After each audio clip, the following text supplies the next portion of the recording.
Is mathematics invented or discovered? I happen to think it's both. I think that the moment that we create our axioms and our initial concepts and how they relate to the other ones, and maybe some logical rules that we're going to follow in order to traverse this nearly infinite landscape, potentially infinite landscape of these connections, the moment we create that initial set is the same moment that in this mathematical space the landscape's created.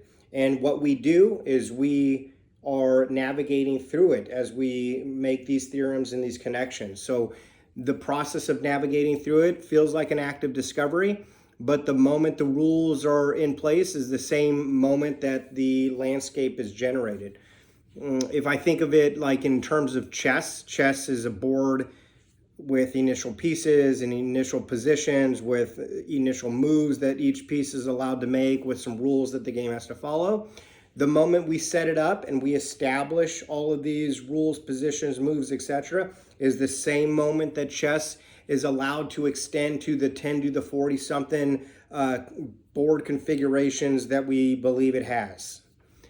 We navigate that now with computers, engines to play out possible lines of chess, but new configurations of the board is kind of like an act of discovery, right? So we are discovering these combinations, but in theory, the moment that we first chessboard was ever made, laid it all out with the pieces, how they move, and the moment that's done is the same moment chess space is created. But we don't know all of these things until we actively discover it. That's what I think.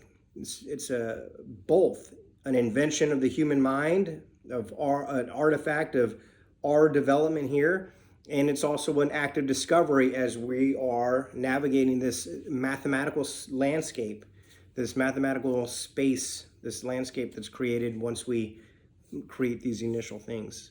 So yeah, what are your thoughts?